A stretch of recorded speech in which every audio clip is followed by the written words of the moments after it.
Tonight's archive takes us into the darker side of North Carolina, up in those small mountain towns tucked along the Appalachian slopes, especially between Asheville and Haywood County, where strange reports have begun surfacing again, showing up in brief mentions in local newspapers and in posts quietly circulating through the region's social networks.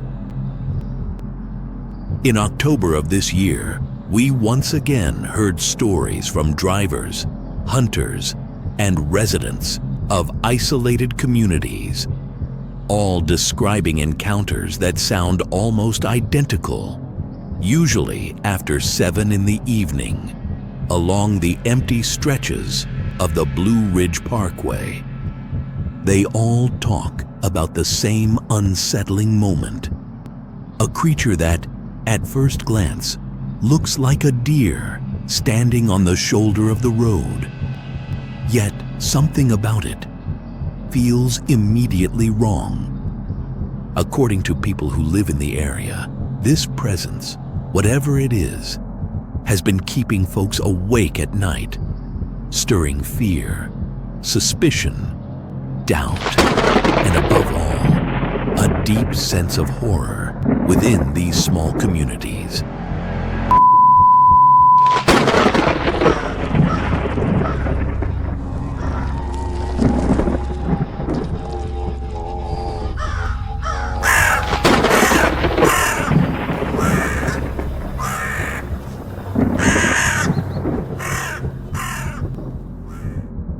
Much has been said about the dense and perhaps cursed forests of the Appalachian Mountains, but there's still something almost hidden. Only a handful of reports have surfaced about a creature that's been haunting these woods for decades. It's something so peculiar, so fundamentally wrong, that it's silenced hunters and travelers alike. No one truly knows why it does what it does, how it behaves, or why its mere presence spreads fear so deep that most people refuse to even talk about it. The earliest accounts said it looked, at first glance, like an ordinary deer. But when local hunters got closer, close enough to really see it, something changed. That's where the mystery begins.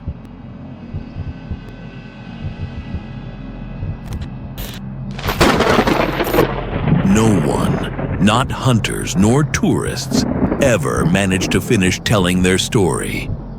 Was it fear or something far worse?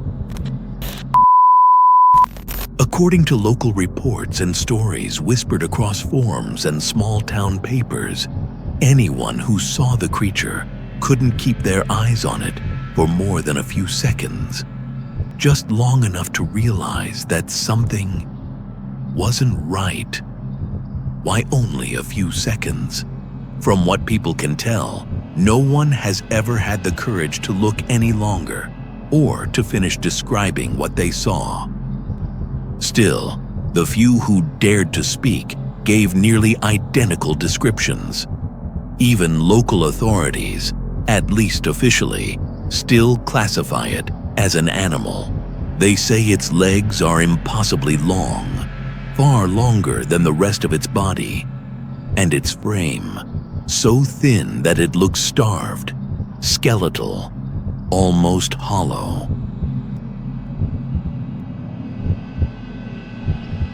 In early June of this year, a call was logged in Floyd County, Virginia, along the Blue Ridge Parkway near milepost 162.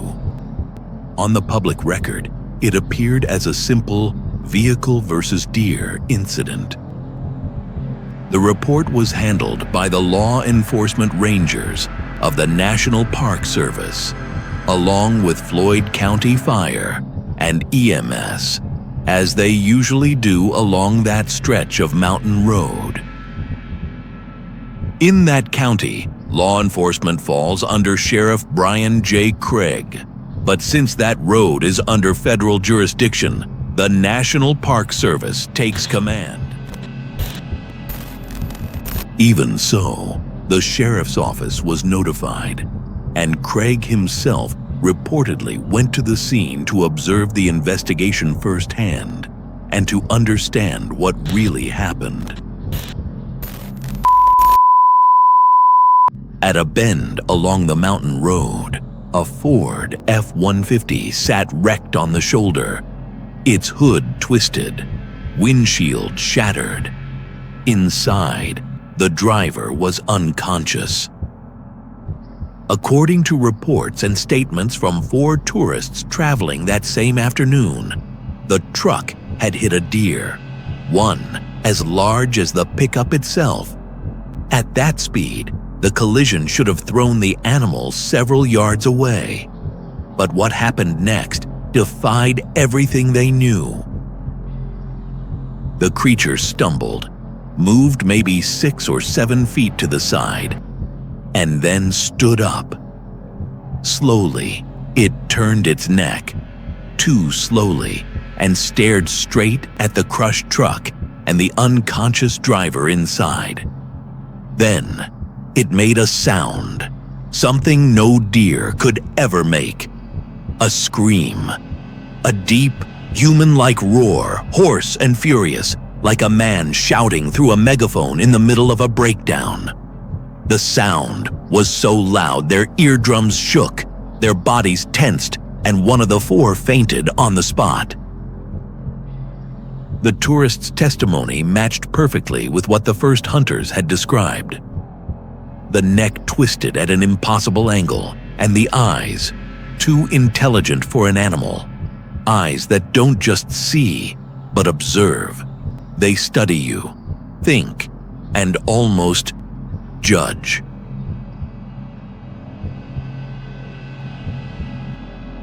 Witnesses say it even shows human-like facial expressions, something that terrifies more than the sight itself. In other reports, mostly from Reddit threads and similar communities, witnesses swear they felt a physical wave of discomfort, as if the air itself vanished around them, replaced by heavy humidity. Moments later came an unbearable heat, followed by a cold that felt nearly hypothermic. According to anonymous sources, Sheriff Len Hageman Jr. of Watauga County, North Carolina, has acknowledged several stories of drivers pulling over after nearly hitting creatures matching that description. Some even claim they did hit them, but instead of being injured, the being stood back up and ran off, screaming exactly like in the tourist's account. In some cases, the creature reportedly stood upright, walking away on just its hind legs, exactly like a human. Or maybe not like one, but trying to be. Awkward, grotesque, and wrong. Though the stories vary, most of them share one eerie detail. The creature stands still for a moment, staring directly at its observer, then moves in ways no living thing should, bending its joints the wrong way before vanishing into the dark. And when all the accounts are compared, one thing always matches: the sound, that scream. Everyone swears it's something between human and something else, something demonic. Across online forums and small local papers in Virginia and North Carolina, reports of this animal-like being keep growing. But what truly shocks people isn't just what it looks like, it's what happens after they see it. Almost every story ends the same way, with the witness claiming they lived through some of the worst days of their lives.